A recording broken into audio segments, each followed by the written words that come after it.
big McLaren party last night, and did you get yourself an invite? I'm too old for those parties nowadays, I'm afraid. Anthony Davidson could probably get involved. And actually, I think it is worth saying that Max Verstappen, who was hugely magnanimous in losing that race yesterday, I believe, was out partying with Lando Norris last night. So we're going to talk, I think, about how this might have revitalised F1 after this period of Max Verstappen dominance. But a word about him first. Well, yeah, I mean, look, they're good friends, aren't they? Lando Norris and Max Verstappen. They're on their video games together most evenings, I believe. And they do the racing games together as well. So they've participated in 24-hour races online. So I think if Max was going to lose to anyone, he would prefer it to be his mate in Lando.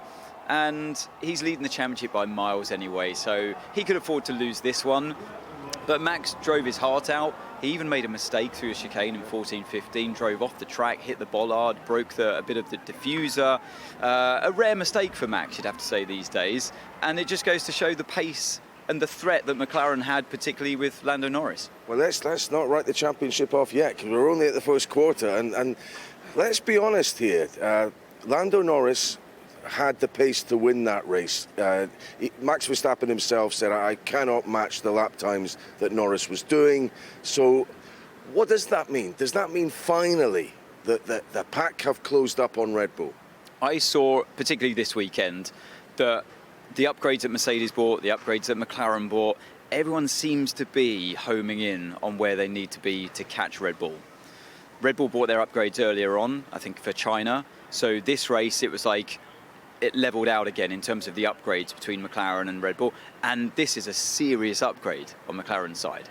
They had rear wing, floor, front wing, you name it. They had developed that car brilliantly well. It's done exactly what they wanted it to do from the wind tunnel's point of view. It correlates beautifully to what they're seeing back at base, and that's the key in trying to bridge the gap to Red Bull. I don't want to get too carried away because the championship's long, and this is just a snapshot, but I want to see different circuits that test these cars in different elements. So yeah, if this happens again at the next race and the race after that, I want to see street circuits, I want to see higher speed circuits. And if then the McLaren is still a threat to the Red Bull, we're in for a real corker of a championship. Well, the extra dimension is Adrian Newey, the superstar designer, is no longer working on the development of that car from now. So that's another issue that they will have to wrestle with. Yeah, look, the team keeps saying that Adrian Newey, yeah, you know, he's been around a long time and now he's more just a consultant and we'll be okay with his departure and we wish him all the best. I don't know. I think they might start missing his input. I really do believe that. Even if it's just somebody to keep the team, the flow going, a bit like a conductor does with a orchestra. You know, yes, you can have individuals playing brilliant pieces of different instruments, but you need someone to bring it all together to make lovely music. And that's what I believe Adrian can do in a team these days. That brain where he can oversee the technical side of the mechanical elements of the car, the suspension, the geometry, and the downforce, the aero as well. And he can bring those departments together to get them in line. And I think they might miss him moving forwards. And I think for the fans' point of view that want to see a close championship, I hope they miss him. Absolutely. What about Lando Norris on a personal level?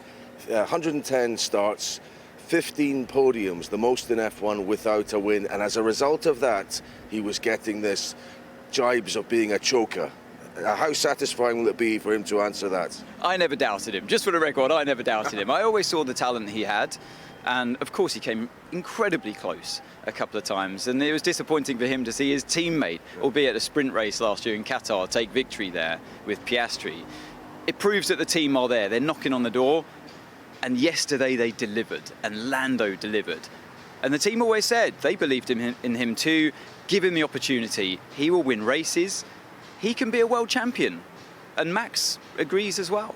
Does he belong on the very front rank, do you sense now? Given his youth, given he can probably still improve with Verstappen, with Hamilton, is he getting... I'm not talking in terms of achievements, obviously he's way behind in those, but in terms of ability and being able to be in the fight with them, is he able to compete on equal terms with them? Yes. In one word, yes. he's got incredible ability. He's great in the rain. He can read a race. Yesterday he was brilliant at reading the Grand Prix. He kept the team calm when they was under the safety car conditions. Didn't want to pit immediately. He knew it was going to be a long yellow flag and safety car period. So they waited a lap to bring him in to ensure he'd come out with a healthy lead. They didn't bring him in too early in the race as well, under his orders in many ways. He was saying, no, the car still feels good. I'm really happy here. We're on the right tyre at the right time. I can go longer to offset ourselves against the likes of Red Bull and Verstappen. And even without that safety car, that basically it did really hand them victory on the plate there. But even without that, he would have been offset by so far, because he was staying out so long. He would have put new tyres on that would have been about 20 laps younger than anyone else, and he would have been racing through the field and catching them hand over fist. Just one last thought. Having witnessed Miami, how excited are you now for the next race? In a way that maybe it's been hard to feel the same excitement given during this period of Verstappen dominance.